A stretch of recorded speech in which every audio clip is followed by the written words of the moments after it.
Hello, beautiful people. It is your favorite real estate agent in the whole entire world, Mr. Stephen Harris. And seems like things are slowing down, getting back to normal, and a little bit more predictable. Let's hop into the numbers and talk about it.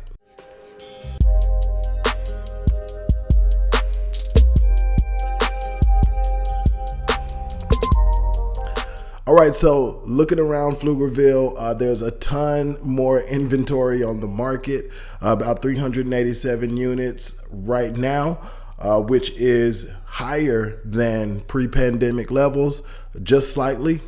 So what we're starting to see is those prices continue to fall. The good thing is prices are not falling so drastically. And if we kind of zoom out and look at things on the 90-day chart, which is like the slower drag, then you can see like it's kind of been relatively flat since the beginning of the year. There was a little spike there, but it's been relatively flat, and we're like right at the same place where we were towards the beginning of the year. But if we look at this 7-day chart, now it kind of spikes up and down. Like it's kind of like the week by week tracking of the way things have been going. Then it paints a little bit more of a dramatic picture. But even then, like we're still pretty similar to where we were at the beginning of the year, just like right below it. So it may have felt like a drastic change because you saw your neighbor's house sell in 2 days and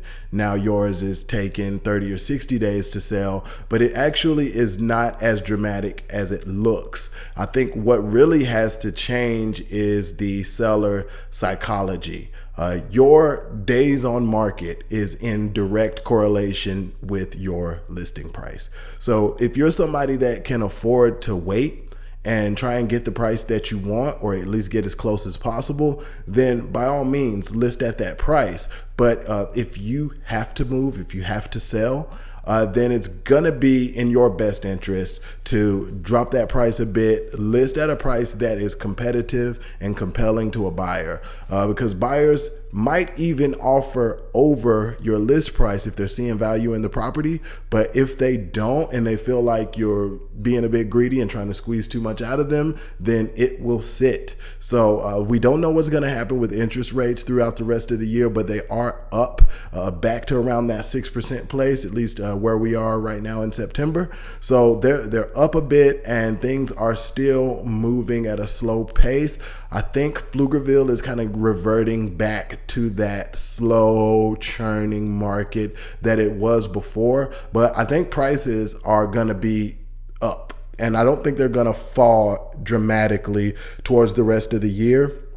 And then they're kind of seeing like a flat line for the next year or so. So that's what everybody's predicting. If you're a buyer right now, I still think it's going to be one of the best times to buy. I think you have from now until maybe even the end of next year to hop in, still get a good deal, not a ton of money coming out of your pocket in closing costs. And maybe instead of trying to gut the seller for as much money off of the asking price as possible, you get some of those interest points paid down. And same to my sellers, you know, if you don't want to go too crazy low on your asking price, maybe you throw in a nice fat incentive to pay down those interest points, and that way it makes your home more affordable to a buyer.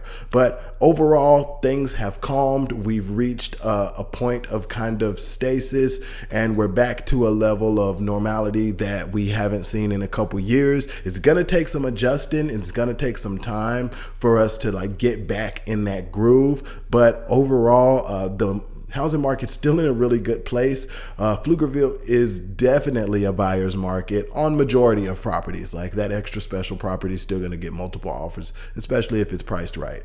Price decreases, as you can see, they've kind of flattened out a little bit, so they're still up there. Still some people who were trying to squeeze the most out of the property. Sorry, I was just trying to find the price decreases here.